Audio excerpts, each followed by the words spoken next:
Hello students, this is Mrs. Miller, and the purpose of this video is to go over the before reading activities for a retrieved reformation. This is going to help you start thinking about the story. This is a retrieved reformation short story by O. Henry. It says, "Who deserves a second chance? We all make mistakes, sometimes bad ones. But even people who have made big mistakes sometimes get a second chance. Why might someone deserve a second chance?" It says list it. Think of one or two people who have made mistakes. Perhaps it is a coach who had great players but led the team to a losing season. Maybe it's someone who betrayed a friend. With a small group, discuss whether these people deserve a second chance. Then write a list of reasons why someone should get a second chance, and you'll write that right here on the side. Please push pause on the video, go ahead and have your discussion with your small group, and then write the reasons why someone would get a second chance or should get a second chance.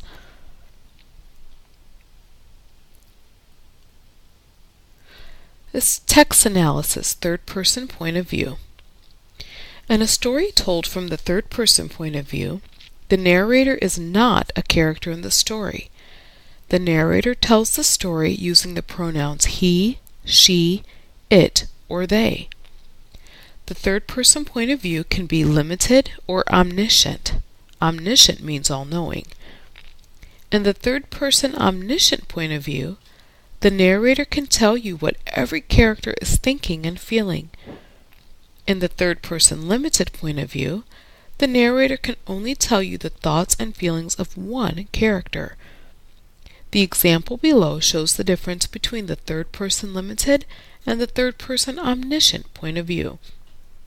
In the first example, you only know the prince's thoughts. In the second example, you know the thoughts and feelings of all of the characters. Let's take a look at the examples. Third-person limited point of view. Cinderella ran down the steps, losing a slipper along the way. The prince thought to himself, "She's going to break an ankle." So in this example, we only know the thoughts of the prince. The narrator can still tell us what Cinderella is doing, but we don't know what Cinderella is thinking. We know what the prince is thinking in this one because this is limited point of view. Let's look at third-person omniscient. Cinderella hated to lose her slipper, but knew she was running out of time.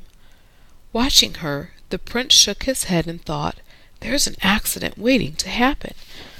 In this one, we know Cinderella's thought, we know that she hates to lose her slipper, and we also know the thought of the prince. This is an omniscient point of view, where we know the thoughts and feelings of more than one character.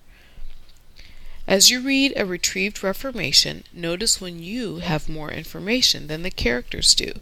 Sometimes we have more information because the narrator has given us more information, so we know things that the characters may not know. Reading strategy. Predict. Reading a story is more fun when you predict or guess what will happen next. As you read the story, notes in the side column will ask you to stop and make predictions. Let's take a look at the vocabulary. You are going to write each word, the part of speech, the definition, and the sentence. You're going to do this in your notebook. Let me read each one for you. Virtuous. That is an adjective. It means morally good, honorable. Virtuous people do not usually break the law. Compulsory. Forced or required. Attendance was compulsory, but some people still did not show up. Rehabilitate. To restore to useful life as through therapy and education. It is a challenge to rehabilitate a lifelong bank robber. Balk. That's a verb. It means to refuse to move or act. The warden balked at allowing Jimmy to go free. The next word is eminent. That is an adjective. It means famous or well respected. He was confident that the eminent lawyer would win the case. The next word is genially. It's an adverb. It means in a pleasant, friendly manner. Even though the situation was tense, everyone behaved genially. The next word is retribution. It's a noun and it is punishment for bad behavior. Everyone agreed that the criminal should face retribution. Elusive. That is an adjective meaning tending to elude capture. He proved to be an elusive target. They could not find him. The next word is saunter. It is a verb. It means to stroll in a casual manner. The detective sauntered into the room, certain he had solved the mystery. And the last word is unperceived. That is an adjective. It means not seen or noticed. An important clue to solving the case went unperceived for months.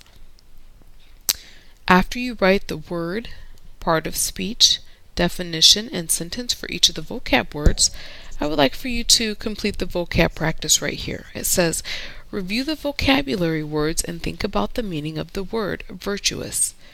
With the partner, discuss the characteristics that make someone virtuous. Write down your ideas on the lines below.